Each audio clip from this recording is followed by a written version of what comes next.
अस्सलाम वालेकुम दोस्तों, मैं हूं माजिद मलिक और डिस्कवर द वर्ल्ड में आप सबको खुशामदीद। प्यारे दोस्तों, जापान का शुमार दुनिया के सबसे ज्यादा तरक्की याफ्ता ममालिक में होता है, क्योंकि इस कौम ने जिंदगी के मुख्तलिफ शोबाजात में अपनी सलाहियतों का लोहा मनवाया है। चाहे हम टेक्नोलॉजी के मैदान की बात करें या फिर तिब्बी तहकीक की, हमें जापान का जिक्र ही सुनाई देता है।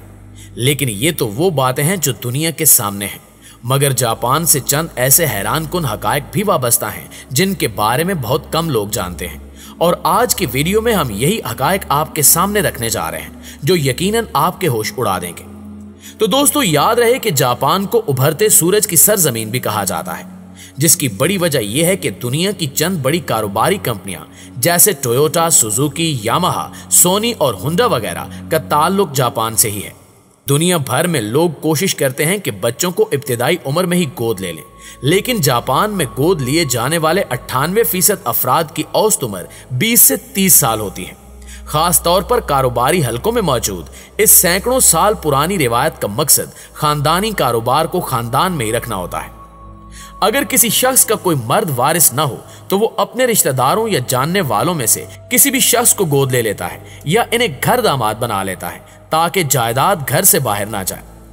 जापान में काम की ज्यादती से मरना एक आम बात है और इन मरने वालों के लिए एक इस्तिलाह कारोशी इस्तेमाल की जाती है। काम की ज्यादती से मुतासिर या काम की ज्यादती से मरने वालों के लवाहिकीन के लिए एक अलग से कारोशी हार्ट लाइन नेटवर्क भी बनाया गया है जो इनकी आखिरी रसूमात की तैयारी करता है। यहाँ कारोशी का शिकार कुछ लोग हफ्ते में 110 घंटे या साल में 4000 घंटे से भी ज्यादा काम करते रहे और फिर काम के इतने दबाव की वजह से ये लोग खुदकुशी भी कर लेते हैं। काम की सख्ती का अंदाजा आप यहां से लगा लें कि कारोशी की शिकार एक नर्स को एक माह में 5 बार 32 घंटे की शिफ्टों में काम करना पड़ा, जो दिल के दौरे और उनकी जान जाने का बायस बना। इसी तरह अगर हम जापान के मजीद हकायक की बात करें तो यहाँ हुकूमत नौजवान लड़के और लड़कियों की मुलाकात के प्रोग्राम मुनक्किद करती रहती है और इन मुलाकातों की वजह यह है कि हुकूमत की कोशिश होती है कि नौजवान जल्द अज जल्द शादी करके बच्चे पैदा करें, क्योंकि हुकूमत को तशवीश है कि 2010 से अब तक जापान की आबादी बढ़ने की बजाय 1 मिलियन से ज्यादा कम हो चुकी है। दोस्तों, अगर आप जापान जाएं और लोगों की एक बड़ी तादाद को सर्जिकल मास्क पहने देखें तो घबराने की कोई बात नहीं, क्योंकि ये वबाई अमराज के फैलाव की वजह से नहीं है, बल्कि जापान में ये फैशन बन चुका है। और दूसरी वजह यह है कि जापानी सर्जिकल मास्क पहनकर चेहरे को गर्म रखते हैं और इस तरह इन्हें अजनबियों से भी गुफ्तगू नहीं करना पड़ती। जापान में खवातीन की टॉयलेट्स में साउंड प्रिंसेस नामी एक डिवाइस लगी होती है जो फ्लश में पानी बहाए जाने की मसनूई आवाज खारिज करती है। असल में फ्लश में पानी बहाए जाने की आवाज के सिवा कोई दूसरी आवाज बाहर जाने पर खवातीन काफी शर्मिंदगी महसूस करती हैं, इसलिए खवातीन के टॉयलेट्स में इस डिवाइस का इस्तेमाल किया जाता है। जापान में मुतअद्दिद ऐसी रिवायात पाई जाती हैं जो बाकी दुनिया के लिए यकीनन हैरत का बायस बनती हैं, जिनमें एक ये भी है कि अक्सर जापानी शहरी दिन की बजाय हमेशा रात को सोने से पहले नहाते हैं। लेकिन अब इनकी इस मुनफरिद आदत की इंतहाई दिलचस्प वजह भी सामने आ गई है। एक तहकीक के मुताबिक जो लोग जापान जा चुके हैं वो इस बात से वाकिफ होंगे कि जापानी लोग पब्लिक बाथ और हॉट स्प्रिंग्स में नहाने के आदी होते हैं और लगभग हर शहर और गांव में पब्लिक के लिए गुसल खाने मौजूद होते हैं, जहां कोई भी मर्द, खातून या बच्चे इंतहाई मामूली रकम के एवज नहा सकते हैं, जबकि इस दौरान इन्हें दीगर लोगों से मिलने और गुफ्तगू करने का भी एक मौका दस्तयाब होता है। अब इसकी भी 2 वजूहात हैं। पहली, शदीद मौसम और दूसरी, घर पर नहाने की सहूलत का ना होना। जापान में सर्दियों में दर्जा हरारत बहुत सर्द और गर्मियों में बहुत गर्म होता है और इसके साथ साथ अक्सर जापानियों के घरों में बाथटब और पानी को गर्म रखने के इंतजामात की सहूलत नहीं होती, चुनांचे वो नहाने और चंद देर सुकून के लिए पब्लिक बाथ को ही तरजीह देते हैं। अब आप सोच सकते हैं कि पब्लिक बाथ में जाने के लिए कौन सा वक्त ज्यादा मौजू हो सकता है, और वो भी जब आदमी नहाने के साथ लोगों से मिलने जुलने, गपशप लगाने और कुछ पुरसकून वक्त गुजारना चाहता हो।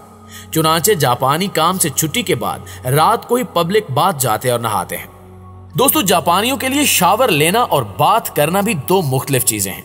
इनके लिए बाथ करना काफी वक्त लगाकर नहाने और अच्छी तरह से बदन साफ करने को कहते हैं, जो कि सुबह के वक्त जल्दी में मुमकिन नहीं होता। लिहाजा जो जापानी सुबह जल्दी जल्दी शावर लेते हैं वो भी अपनी तशफ़ी के लिए रात को पब्लिक बाथ में जाकर नहा लेते हैं। नाज़रीन गिरामी, जैसा कि आप जानते हैं कि मुख्तलिफ तहजीबों में गम के इजहार के लिए मुख्तलिफ अंदाज अपनाए जाते हैं और खास तौर पर किसी फौतगी पर कुछ लोग सीना कोबी करते हैं, कुछ चीखते चिल्लाते हैं। जबकि जापान में डानी कबीले के लोग किसी के मरने पर एक अजीब अंदाज अपनाते हैं और वो ये है कि ये लोग रोते हुए ना सिर्फ खाक और धुआं अपने चेहरे और सर पर मलते हैं बल्कि अपने हाथों की उंगलियां ही काट देते हैं। इस कबीले के लोगों का कहना है कि अगर मरने वाला एक कमजोर दिल शख्स हो तो उसे अगले जहान की मुश्किलात सहने और ताकतवर बनाने के लिए खानदान के लोग अपनी उंगलियां काट कर कुर्बानी देते हैं ताकि मरने वाले शख्स की रूह को आसानी मिले। इसलिए मरहूम की करीबी रिश्तेदार खवातीन अपनी उंगलियों के ऊपर वाले किनारे काट देती हैं। उंगलियां काटने से पहले उंगलियों की पोरों को 30 मिनट के लिए बांध दिया जाता है और फिर काटने के बाद उंगलियों के कटे हुए पोरों को खुश्क होने के लिए रख दिया जाता है और बाद में एक खास जगह पर दफना दिया जाता है।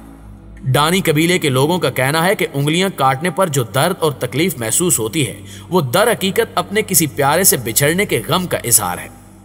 इस कबीले में ना सिर्फ मौत पर उंगलियां काटी जाती हैं बल्कि बच्चे की पैदाइश के वक्त बच्चे की मां ही उसकी सबसे छोटी उंगली को जोर से दांत से काटती है ताकि वो दूसरों से मुख्तलिफ हो और लंबी जिंदगी जिए।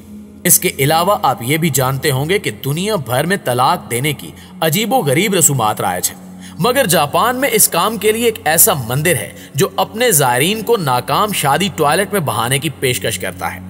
जी हाँ दोस्तों, वस्ती जापान के सूबे गोनमा में मंटो कोजी टेम्पल अज़दवाजी ताल्लुकात से छुटकारा हासिल करने वाले जोड़ों को एक कागज पर तमाम गिले शिकवे लिखने और तलाक की वजूहात बयान करने का मौका फराहम करता है, जिसे बाद में फ्लैश में बहा दिया जाता है और इस तरह उस जोड़े के दरमियान हमेशा हमेशा के लिए ताल्लुक खत्म हो जाता है। पूरी दुनिया की तरह जापान में भी नया साल खास अंदाज से मनाया जाता है, मगर यहाँ के बुद्धों की नजर में अपना कैलेंडर अहम है, जबकि बहुत से जापानी साल को जानवरों के हिसाब से मनाते हैं, जैसे कि 2014 के साल का जानवर घोड़ा है। ये लोग इस मौके पर मंदिरों में जाते हैं और इनकी घंटियां 108 बार बजाते हैं। इसके अलावा अहले जापान नए साल की आमद के मौके पर अपने घरों की सफाई सुथराई का भी खास एहतमाम करते हैं। इनके यहाँ एक बात बहुत अच्छी है और वो ये है कि यहाँ के लोग गुज़श्ता साल के झगड़े और तनाज़ात इस मौके पर खत्म कर देते हैं ताकि नए साल में बिल्कुल नए और ताज़ा अंदाज से दाखिल हो और ये साल झगड़ों और इख्तिलाफात से पाक शुरू हो। इस तरह इनका मुल्क तनाज़ात से पाक हो जाता है। प्यारे दोस्तों, ये तो आप जानते ही होंगे कि चीन और जापान में लोग खाने के लिए चॉपस्टिक्स का इस्तेमाल करते हैं, मगर आपको ये जानकर हैरत होगी कि अगर जापान में कोई चॉपस्टिक्स के बिना कुछ खाना चाहे तो ये बुरा समझा जाता है। यानी जापान में चॉपस्टिक के 7 तरीके और तमीज से खाना लाजमी है। इस तरह जापान में ये बात भी कुछ अजीब मालूम होती है कि रेस्टोरेंट में खाना खाने के बाद टिप देना सख्ती से मना है और टिप देने को जुर्म के बराबर समझा जाता है, चाहे कोई अपनी खुशी से ही ऐसा क्यों ना करना चाहे। जापान की एक दिलचस्प बात यह भी है कि वहां की सड़कों पर ना ही आपको कचरा नजर आएगा और ना ही कूड़ादान, और वहां के लोगों के लिए हुक्म है कि अगर आपके पास कोई कचरा है तो उसे अपने बैग या जेब में रख लें और फिर घर जाकर इसे अपने कूड़ेदान में डाल लें। लेकिन इसके बावजूद भी कुछ लोग इस हुक्म की खिलाफ वर्जी करते हैं, जिनको भारी जुर्माना सहना पड़ता है। यकीनन ये तरीका तो वाकई दिलचस्प है और हमारे मुल्क में भी ऐसा जरूर होना चाहिए।